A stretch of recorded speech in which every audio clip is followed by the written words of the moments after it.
Tardes, Gustavo. Buenas tardes, Osvaldo. Gracias por la introducción, para mi gusto exagerada, pero te lo agradezco mucho. Bueno, Gustavo, a ver, sabemos que la situación, podríamos decir, no es buena, es mala en el país, lo vemos todos los días, vemos estas medidas desesperadas que no tienen que ver con la economía, porque yo digo que este es el plan de la no economía en Argentina, y hablo de economía, digamos, no en cuanto a hacer reducciones, sino en cuanto a aquellas medidas que se tomen tratando de morigerar un poco la tremenda situación que se vive. ¿Cómo es la situación al día de hoy, Gustavo? Bueno, vos diste en el clavo cuando me abriste el comentario. Yo diría que no es más que el plan de la no economía, es el no plan de la economía, digamos. Es una crítica que se ha escuchado ya de manera reiterada, la falta de un plan integral de parte del gobierno. Y esto que muchas veces, debo decir, es un argumento muy manoseado, muy utilizado por la derecha económica. Cuando no se lleva adelante un plan de ajuste como ellos pretenden, argumentan siempre de que no hay plan. Bueno, en este caso, sin embargo, ajusta realmente a la realidad de los hechos, a la realidad de las cosas, porque digamos lo que hay es un fenomenal nivel de improvisación, de emparchamiento constante, de inercia, de indecisión política respecto de qué hacer, y esto da por resultado la falta de plan. Hubo falta de plan, hubo imprevisión durante la pandemia, no, en materia sanitaria, pero yo me estoy refiriendo, digamos, al costado económico, que no fue debidamente estimado, fue subestimado por digamos, las decisiones de cuarentena, aquella dicotomía para mí totalmente falsa que presentaba el gobierno en la persona del presidente en su momento, cuando decía que era economía versus salud. Podía haber estado inspirado en un sano motivo humanitario, pero no fue ni economía ni salud. Y esta es un poco la tónica general de este gobierno. Pretende argumentar objetivos a veces nobles, otras veces no tanto cuando involucran situaciones de orden político interno, pero a veces nobles, y sin embargo lo que demuestra es una incapacidad fenomenal para tener una mínima condición programática respecto de cómo obtenerlos. Y un gobierno no puede estar improvisando permanentemente. Es una responsabilidad mayúscula de todo gobierno tener un programa de gobierno, para eso fue elegido. La improvisación es en definitiva, más allá de que no quiero ser malinterpretado con esto, es el no gobierno, es el no ejercicio de la responsabilidad de delegación que los mandantes, los votantes, la ciudadanía argentina le da a sus elegidos. Y esto es lo que de alguna forma estamos sufriendo en términos económicos. Acá no ha habido una programación de cómo atravesar la pandemia en términos económicos. No ha habido una referencia, un horizonte, de decirle a los mercados, y cuando me refiero a los mercados no es a los mercados financieros, sino a los mercados productivos. Bueno, vamos a tener una cuarentena de tanto tiempo, de tantos meses, la vamos a atender de tal manera, y vamos a revaluar esto a finalizado el periodo, a ver cómo hacemos. Acá el IFE apareció cuando la caída virulenta ya se sentía a partir del mes de abril del año pasado. El IFE apareció en agosto, tardíamente, y de manera insuficiente. El gobierno utilizó en todo el paquete de subsidios frente a la pandemia 3,5 puntos del Producto Bruto. Esto no compara ni con Chile, ni con Brasil, ni con Perú, ni con Colombia. Inclusive Brasil, que ha tenido un secuestro antisanitario, estuvo en 5,5 puntos del Producto Bruto. Chile en 6,5 puntos. Ni que hablar de las economías desarrolladas, que digamos, comprometieron recursos por, digamos, 17% Canadá, 20,5% Estados Unidos, otro tanto parecido en Rusia, etcétera. Digamos, fue una asistencia insuficiente y tardía, producto de la improvisación en ese momento. Entendamos que era una situación nueva, una situación muy fluida, una situación donde no había antecedentes, es comprensible. Pero no hubo ninguna referencia al horizonte, y esto generó lo que generó, digamos, destrucción de aparatos productivos, cerrazón de empresas, desempleo. Muchas de estas empresas no van a volver a reabrir. Ha habido un proceso de desinversión neto, y bueno, y esto vino a agravar severamente la herencia recibida, ¿no es cierto? Ahora, tampoco hubo una programación de cómo salir de la pandemia. para el día después. Y esto es lo que estamos de alguna forma sufriendo en estos tiempos. La falta de un programa que nos diga, bueno, ¿cómo hacemos para reactivar de manera equilibrada la economía?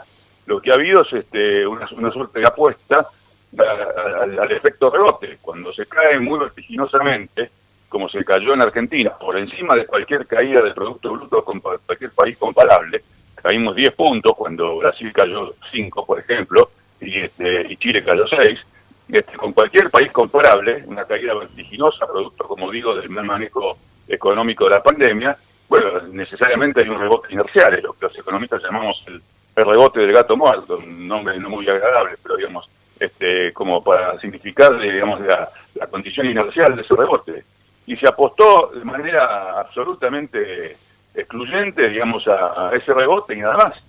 Y el rebote es un rebote totalmente irregular, totalmente asimétrico, que favorece a algunos sectores y no favorece a otros, o los favorece de una manera muy diferenciada, y ciertamente la consecuencia de esta falta de política termina siendo en que, bueno, efectivamente ha habido programas sectoriales de incentivo fiscal, con lo cual, digamos, el tema fiscal se ha planificado como un problema que no pudo ser recuperado respecto al esfuerzo hecho durante la pandemia, y sin embargo, digamos, la consecuencia de eso es que hay algunos sectores que están creciendo, otros que no, digamos que la micro está mostrando un rebote importante, pero la macro quedó completamente desbarajustada, digamos, toda la relación de precios relativos es un desajuste total, y bueno, y esto está pegando definitivamente sobre el reclamo de los sectores,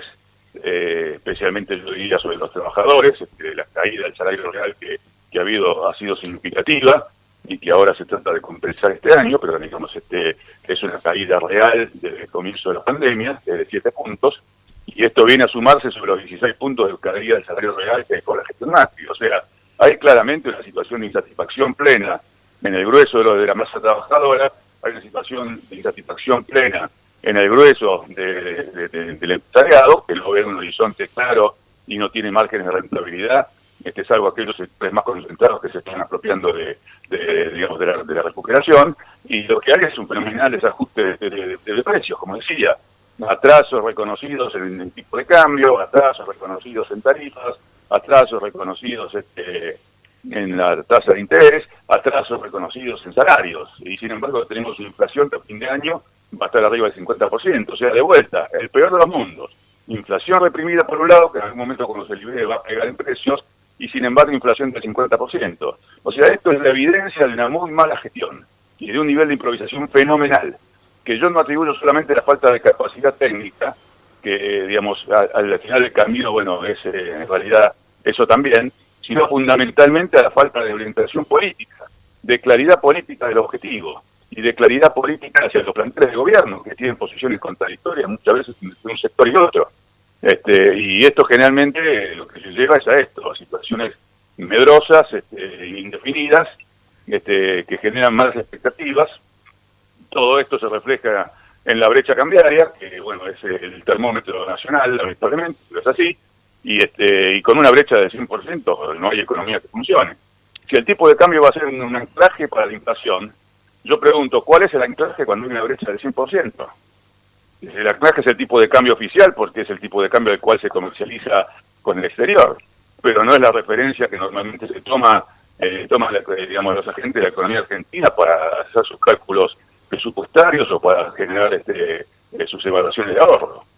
Por lo tanto, digamos, ¿cuál es el ancla? De hecho, lo que sucede es que hay sectores que no pueden ser dominados por su condición oligopólica, especialmente en materia alimentaria, sectores del transporte, sectores de la industria de la vestimenta, no son tan oligopólicos, pero que han tenido comportamiento similar, y han tratado de apropiarse de la brecha, y han subido precios muy por encima de lo que han sido sus costos, y se han tratado de apropiar de la recuperación económica. Entonces, de vuelta, llegamos al punto donde tenemos atraso de precios, inflación reprimida, y sin embargo tenemos caída del salario real, caída del Producto Bruto virulento el año pasado, no compensada del todo, o sea, caída neta todavía, y mayor desempleo. y desinversión. El resultado de estos 2 años es, en términos económicos, desastroso. Y esto es lo que está pasando. Encima digamos, de esta situación heredada de la pandemia, pero muy mal manejada. Yo digo, evidentemente había una situación de herencia y había una situación extraordinaria con la pandemia, pero los manejos han llevado a una situación aún más agravada. Bueno, adicionalmente tenemos una crisis, como yo digo, del poder en el poder, una crisis de orientación política severa, porque es una línea de falla entre la presidenta, entre el presidente y la vicepresidenta, que genera mayor incertidumbre aún sobre el horizonte, mayor incertidumbre aún sobre lo que puede venir después de las elecciones. Ya no solamente es el clima preelectoral, sino que es el clima postelectoral también, y mayor incertidumbre respecto de qué es lo que se va a hacer respecto de las negociaciones externas, que por supuesto no son la prioridad frente a la situación de caída en los niveles de todas las variables domésticas, pero claramente tiene que ser reordenada, porque estamos en una situación tal que no podemos atender las obligaciones que tenemos este año a duras penas, mucho menos del año que viene, con los primeros vencimientos de préstamos tomados por Macri y el Fondo Monetario. Y la reestructuración de esto a largo plazo significa comprometer un horizonte de 10 años. Bueno, no estamos en condiciones decisorias políticas, por lo menos en el digamos, visto de la opinión pública, como para estar sentados a la mesa. Y esto es lo que pasa, es una incertidumbre frente a los acreedores, es una incertidumbre frente a los agentes económicos locales, es una incertidumbre frente a la ciudadanía, es una incertidumbre frente a los trabajadores que entonces reclaman salarios y refuerzan, digamos, el aumento de precios legítimamente. Pero que, digamos, todos son parches, todos son medidas sectoriales, puntuales, inmediatas, etcétera, y no hay una referencia programática, no hay una referencia con un horizonte un poco más estratégico, no hay un sentido de hacia dónde se quiere ir de la política económica y de la política pública en general, y entonces estamos con una especie de lavarropa dando vueltas hasta que nos terminemos de marear. El resultado neto es el peor de los dos mundos, como dije, no hay ni una cosa ni la otra.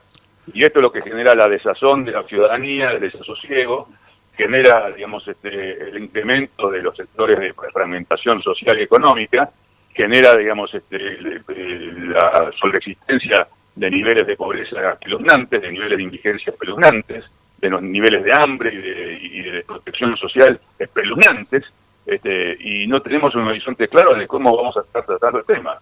Entonces, la reacción de la ciudadanía es una reacción de hartazgo, de desesperanza, y esto es lo que se está reflejando de alguna manera en el comportamiento electoral. Gustavo, una pregunta. Yo ayer en la noche veía uno de los noticieros y hablaban de que había debutado un nuevo dólar. Esto que a mí en lo personal me parece una locura, ¿no? ¿Hay algún país en el mundo que tenga 10 cotizaciones para las monedas extranjeras como ocurre en Argentina? Mira, yo no soy amigo de demonizar los instrumentos. No, por supuesto que si vos tenés una situación completamente fragmentada en 25 pedazos, no hay manera de poder administrarla de manera eficiente. Eso va de suyo. Pero yo no soy amigo de demonizar los instrumentos. Los instrumentos son neutros, son instrumentales. El tema es la política económica. Y de vuelta, no quiero de ninguna manera caer en el facilismo de la retórica general, en los medios de prensa más importantes, más grandes, que esto se arregla devaluando y liberando el mercado de cambios, porque eso sabemos que no es solución. Es decir, no es fácil encontrar la solución. Digamos, la situación es tal, y aparte es una situación que tiene también bases estructurales tales, que el reglamentario económica no funciona de manera lineal. Vos no apretás un botón y tenés el efecto deseado, apretás un botón y tenés un pif, ¿no? Y si vos no devaluás, bueno, tenés un atraso cambiario, y si devaluás, tenés un aumento de precios, y bueno, y así podríamos estar enumerando situaciones hipotéticas largamente toda la tarde. Ahora, lo que te digo es que no podés llegar a este tipo de situación, y que la solución no es un instrumento por sí mismo. La solución no es solamente bajar el déficit fiscal. La solución no es solamente buscar sinceridad de mercado cambiario. La solución no es el aumento de tarifas. ¿Qué pasa con la gente que recibe un aumento de tarifas del atraso que ya está acumulado en términos de su salario real. Entonces no son soluciones para algunos, pero perjuicios para otros, o sea, traslaciones de ingreso permanentes. Y justamente en la traslación permanente, la disputa permanente del ingreso, vos lo que tenés es una fuente autónoma de alimentación de la suba de precios, porque la distribución de ingresos ajusta siempre a la alza de precios. Si a vos se te atrasa el salario, vos no vas a pedir que se atrasen todos los demás precios de la economía, vas a pedir que te suban el salario. Y así permanentemente. Entonces, justamente lo que hay que estabilizar es una estructura de precios relativos que acote las pujas distributivas y permita tener un horizonte más calmo en términos de precio, como para que los incentivos de política económica o las medidas de política económica tengan efecto real. Si no, no tienen efecto real, esto es, no tienen efecto sobre la actividad real de la economía, sino que tienen efecto sobre precios. Y entonces lo que estamos es retroalimentando un problema de inflación estructural. En este momento que está Argentina, con la actual situación, la falta de haber llegado a un acuerdo con el Fondo Monetario y con todos aquellos acreedores, al no haber una política, digamos, económica, pública, que tenga un norte, que tenga un camino definido, ¿esto hace llegar a que la Argentina, en términos económicos, por supuesto, pueda llegar a explotar en los próximos tiempos? Mira, yo quiero suponer que no. Yo no soy un optimista por idiosincrasia. Hoy las condiciones no están dadas para semejante cosa. Pero claramente, digamos, para que vos tengas una hiperinflación, vos tenés que tener una retroalimentación de precios críticos de la economía, o de tres variables. Digamos, el nivel general de precios, por supuesto, salarios, el nivel de salarios, nominal de salarios y el nivel nominal de tipo de cambio. Si esto empieza a espiralizarse, o sea, a subir como una espiral vertiginoso hacia arriba, bueno, vas a tener un riesgo serio de hiperinflación. Pero además de eso, hace falta condiciones políticas absolutamente deterioradas. Ahora, yo quiero suponer que esas condiciones políticas no están todavía tan deterioradas como fue en los casos hiperinflacionarios, o digamos, no fue el caso particular del final del gobierno de Alfonsín, pero digamos fue en los otros casos. Y aquella situación tenía que ver también con un tema significativo de desajuste de precios relativos y de expectativas frente al cambio de administración. O sea, hay siempre un condimento político que lo influye. Pero quiero suponer que, digamos, es una situación soluble, que, digamos, que el oficialismo va a poner la barba en remojo, van a sentar a los referentes, se van a poner de acuerdo en tomar rumbo, porque estos del no rumbo, ellos son los primeros perjudicados. Entonces, digamos, en algún momento esta inercia hay que cortarla y empezar digamos, a gestionar. Así que es de esperar de que esto, digamos, déjame contestarte con un tono optimista, sea un tema abordable por el gobierno después de las elecciones. Claro, porque el problema, digamos, que la gente está vislumbrando hoy por hoy, doña Rosa, don Juan, cuando van al almacén, al supermercado, cuando van al kiosco, es que ya no tienen referencia por el sueldo que cobran y el costo que tiene la mercadería, digamos, aquello que es necesario para subsistir, no le encuentran, digamos, un valor de referencia, ¿no? Mira, yo te lo pongo en términos... Hablar, por ejemplo, sí, de indumentaria hoy en una familia tipo compuesta por el matrimonio y 2 niños en la adolescencia, tenemos que hablar que un vaquero le sale no menos de 3.000, 5.000, entre 3.000 y 5.000 pesos, una camisa, una remera, otro tanto, y dicen, pero yo cobro un sueldo de 40, 50.000 pesos. es así. Vos tenés hoy un sueldo promedio de menos de 60.000 pesos, tenés una canasta básica de 72 y tenés sueldos muy por debajo del sueldo promedio, y tenés jubilaciones que el 70% son la jubilación mínima, que están en 30 y pico mil pesos. O sea, es un despropósito, digamos, no hay manera de poder subsistir. La gente hace milagros o pasa angustias, que es lo que te estaba diciendo antes. Déjame que te lo diga en términos de análisis general, porque es efectivamente así como vos decís. Y esto es lo que palpa la gente, esto es lo que palpa, digamos, la ciudadanía, y esto es lo que lleva a esta desazón, a este descrédito y a esta desconfianza absoluta. Pero déjame ponerte esto en términos de análisis. digamos, los salarios regulados, o sea, aquellos salarios que son formales, en el periodo agosto 2020, agosto 2021, crecieron nominalmente un 49.1%. Y sin embargo, la inflación del periodo fue de 51.4%. O sea, que ya solamente en términos de un año, ya sobre la finalización de la pandemia, bueno, todavía no la finalización de la pandemia, digamos, mitad periodo de pandemia y mitad periodo digamos, disminución de la pandemia, el salario real promedio, estamos hablando del promedio, cayó 2.3%. Te estoy diciendo que desde desde el comienzo de la cuarentena un 7%, y que esto se viene a sumar con una caída promedio del 16%. Ahora, este es un promedio que se alimenta de salario registrado y de salario no registrado, porque el 40% de la masa salarial es informal. Bueno, el salario no registrado creció el 35.8%, o sea que la caída en términos reales ahí respecto al nivel de precios es de más de 15 puntos. Ahora, frente a esa situación, nominalmente, la vestimenta creció más del 50%, el 53%. Alimentos creció el 52,5%. Transporte creció el 62%. Entonces, no es solamente el promedio, la gente no es promedio. La gente vive su vicisitud directa, inmediata. Y estos son consumos que estoy diciendo: alimentos, un consumo básico; transporte, un consumo básico, necesario para, más allá de que hubo periodos de no transporte, de no asistencia laboral, pero digamos una cuestión esencial. Y otro tanto la vestimenta. No estamos hablando de vestimenta sofisticada, estamos hablando a niveles promedio de vestimenta de uso general, ¿no es cierto? Entonces, es una situación que claramente ha pegado sobre el salario de una forma muy fuerte, y no ha tenido una programática que permita la recuperación. Entonces viene ahora el parche de decir, bueno, muy bien, no vamos a permitir que los salarios caigan por debajo de la inflación, y entonces activamos las cláusulas de revisión en todas las paritarias, y tenemos entonces que el salario va a terminar un poquitito, 1 o 2 puntos por arriba de la inflación a fin de año. Ahora, en el promedio, a lo largo del año, estuvo permanentemente por debajo. O sea, no es solamente la foto del último día del año, es el promedio de todo el año que estuvo por debajo. Y esto, insisto, viene a montarse sobre una situación previa, y viene a montarse sobre una situación heredada, y viene a montarse sobre una situación que ya está recalcitrada, digamos, y que agota la paciencia de la gente, ¿no?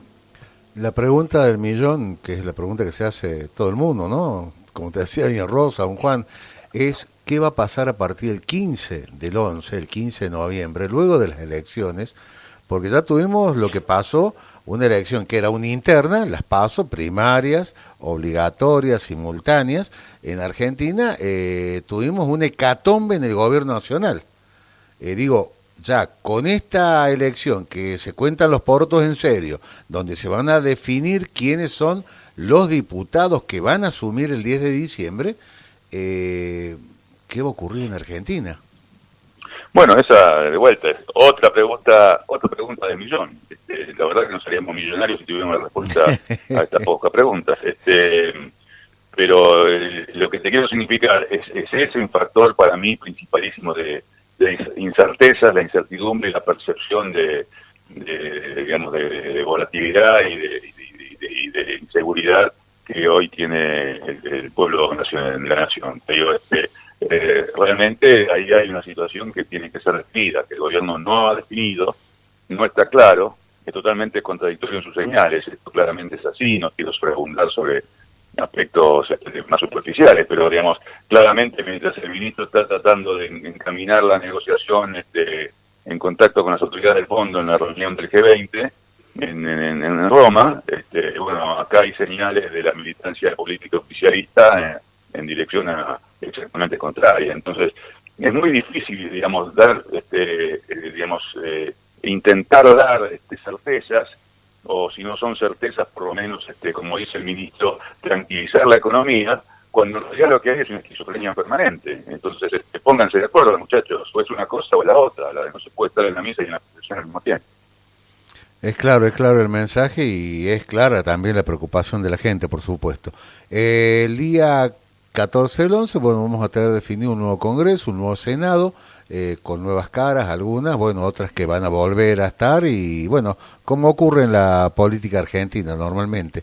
Pero, digo, esto que está haciendo el gobierno, la impresión de tanto dinero, los billetes de 1.000 pesos ya prácticamente uno puede pintar, no sirven para nada, digo, son $5 nada más, si tomamos el valor aproximado, digamos el valor del dólar blue o el dólar libre o el nombre que se le quiera poner, porque ya hay tantos nombres que hasta uno ya mismo se confunde, ¿no? Si es dólar chico, dólar cabeza grande, cabeza chica, etcétera, etcétera, etcétera. Si se sigue imprimiendo al nivel que se viene haciendo, aún pasadas las elecciones, porque van a venir las fiestas, y seguramente para las fiestas también va a haber algún tipo de reparto, digo, de dinero para aquellos sectores quizás más necesitados. Digo, ¿qué puede llegar a pasar en ese nivel, no? Con tanta impresión de dinero que no tiene un valor real. Mira, por lo menos un par de reflexiones.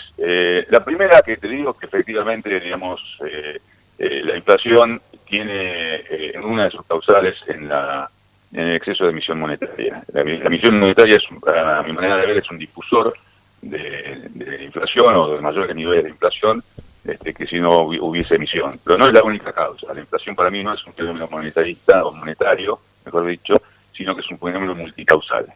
Ahora, ciertamente, si vos tenés un desbarajuste generalizado y tenés fuerte emisión, lo que vas a tener es un fuerte componente de dos cosas que inciden también como causales sobre la inflación.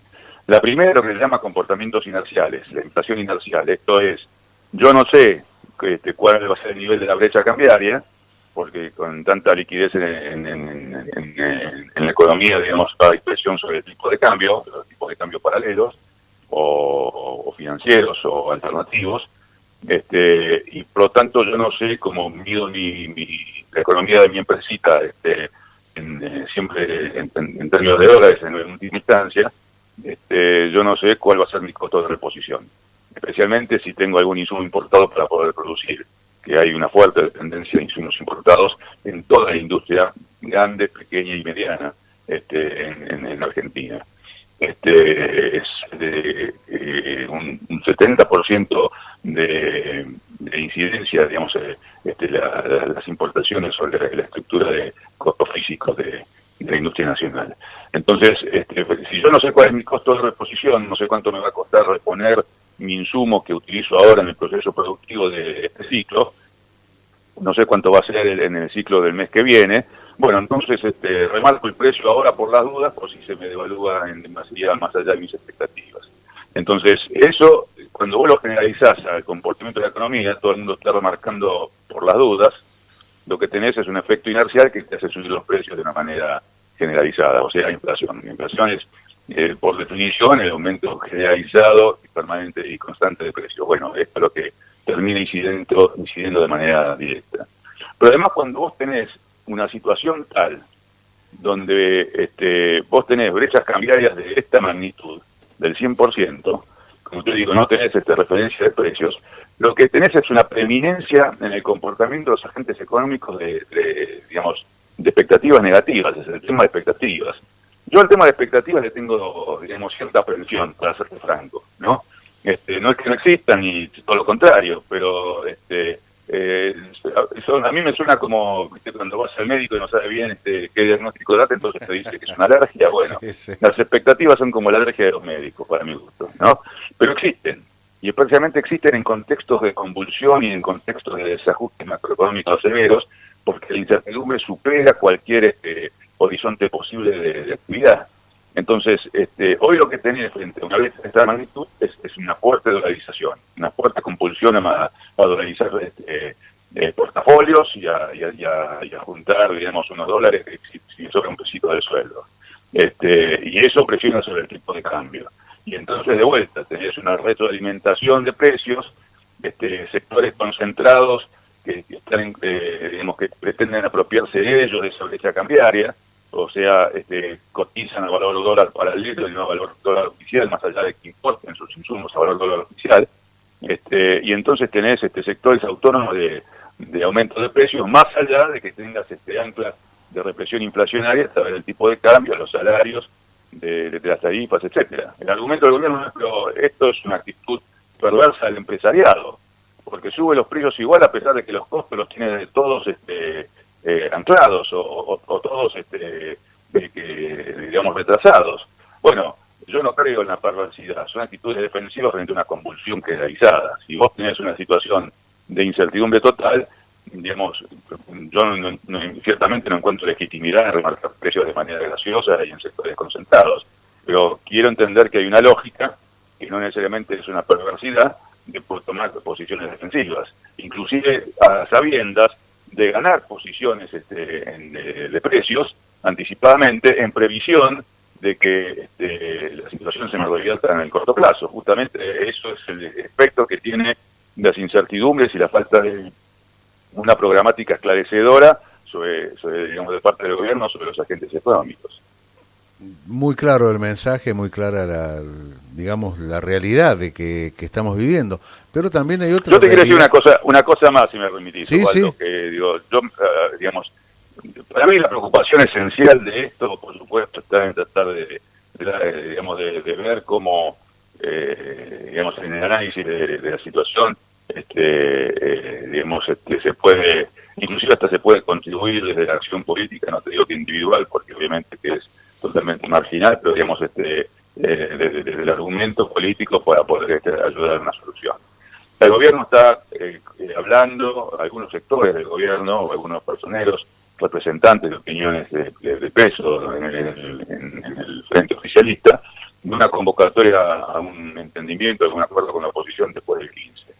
Yo te digo, no hay otra solución que llegar a un acuerdo. Ahora, y tener una institucionalización de la política que permita recuperar gobernanza. Hace falta parar la pelota en esta distribución alocada, en esta puja alocada por la distribución del ingreso y en esta suerte de remarcación alocada de precios, y hay que tener un horizonte más estratégico. Esto se hace institucionalizando un diálogo político.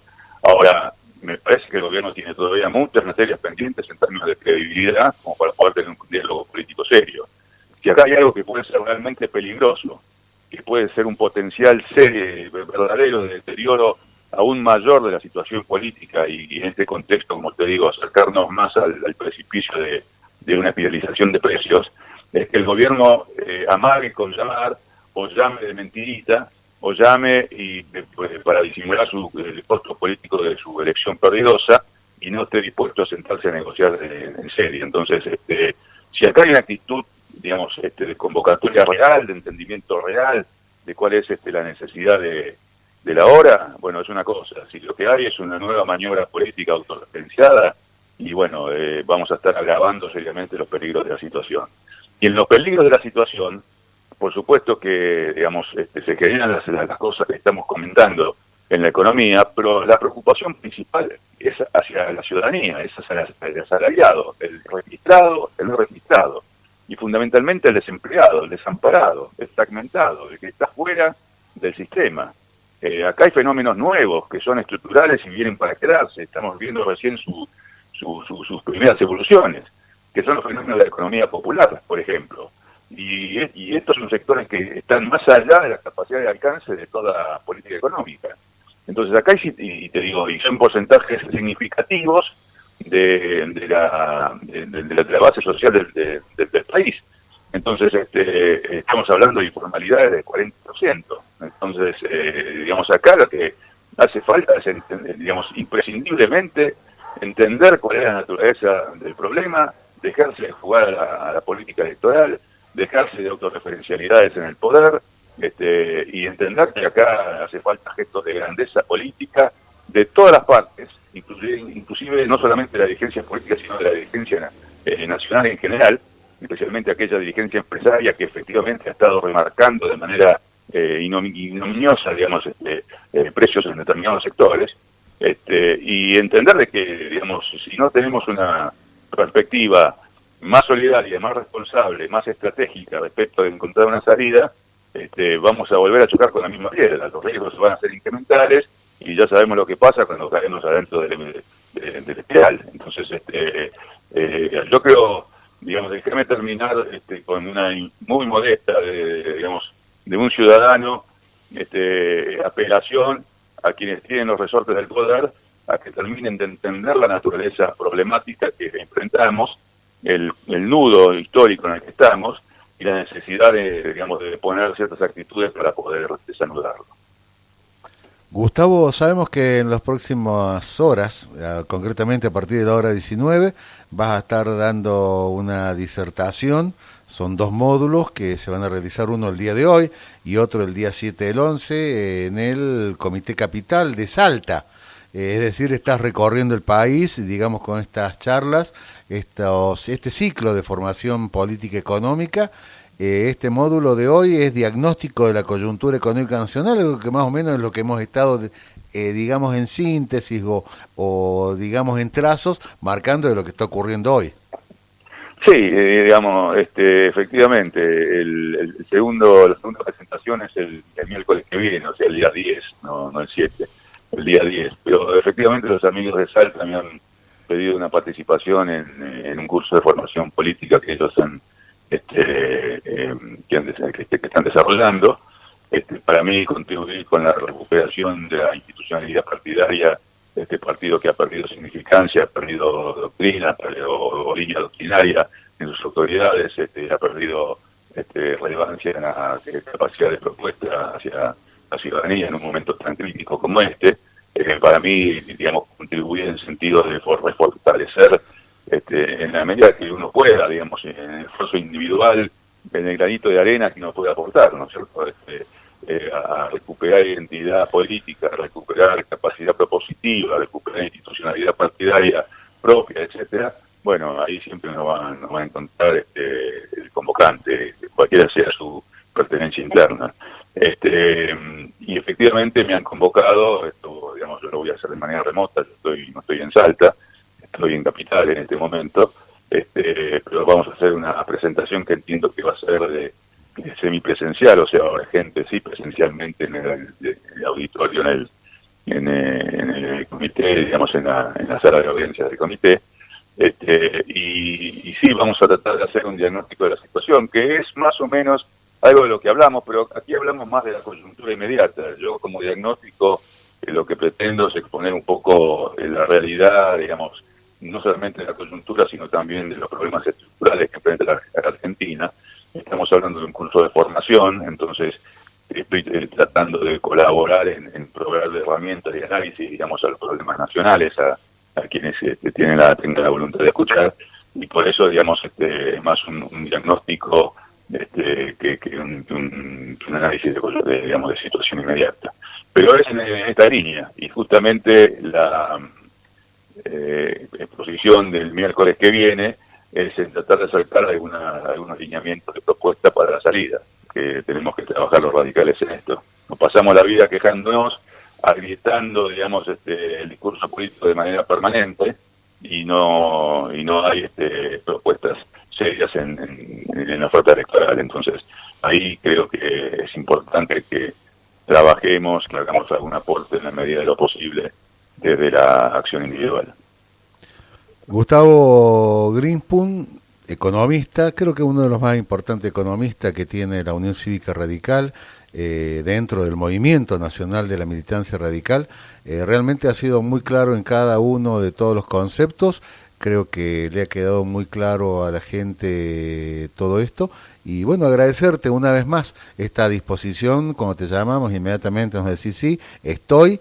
Agradecerte esto y bueno, por supuesto, queda el programa a disposición para lo que vos necesites y cuando sea necesario. Tus últimas palabras un poco para la audiencia aquí del norte del Valle de Punilla y del departamento de Cruz del Eje. Por cierto, tengo un saludito aquí de los amigos de Cruz del Eje. Miguel Torino te está saludando, también te está saludando el doctor Carlos Briner. Bueno, amigos, sabemos que son amigos personales tuyos, pero bueno, han estado escuchándote en esta tarde. Bueno, primero te agradezco mucho a vos la convocatoria y tu siempre abierta predisposición a escucharnos.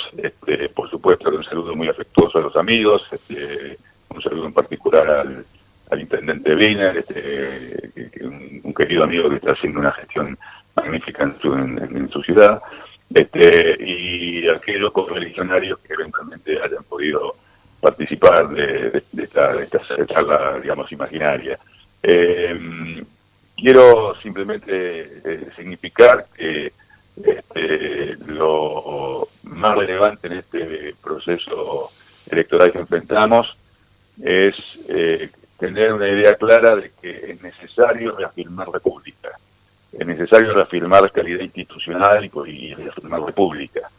Pero no alcanza con la república, es necesario también reafirmar la condición social, la democracia social de la que hablaba Alfonsín, la condición social de la democracia. La democracia necesita darle satisfacción a la ciudadanía, al pueblo de la nación, y para eso hace falta que todos estén incluidos y no haya marginados ni fragmentados. Entonces, defendamos la república si la vemos atacada en las elecciones, pero entendamos que hace falta mucho más que eso todavía, y eso no es poco, pero mucho más que eso todavía, que es darle efectiva condición social y de contención a todos los habitantes de este bendito país. Así que con esa reflexión, bueno, también te reitero mi agradecimiento, y yo también estoy a disposición del programa y tuya cuando lo requieran. Bueno, muchas gracias, Gustavo, un fuerte abrazo y bueno, suerte en estas charlas y que todo salga a pedir de boca, como dicen los chicos, pero bueno, realmente que todo salga muy bien y que sea con mucho éxito. Digamos a pedido de Independiente, que es mi equipo, ¿no? A pedido de Boca, ¿no? No, pero yo lo decía en términos futbolísticos, los chicos no, dicen a pedir de boca. Ya sé, pero para que no se malentienda, nada más. Está bien. Un fuerte abrazo, Gustavo, y muchas gracias por este contacto. Al contrario. Muy bien, y así pasaba por nuestro programa el doctor Gustavo Grinspoon, economista, uno de los más importantes economistas de la República Argentina, hijo de aquel gran economista que tuvo en su gobierno Raúl Ricardo Alfonsín, como fue su padre, Bernardo Grinspoon.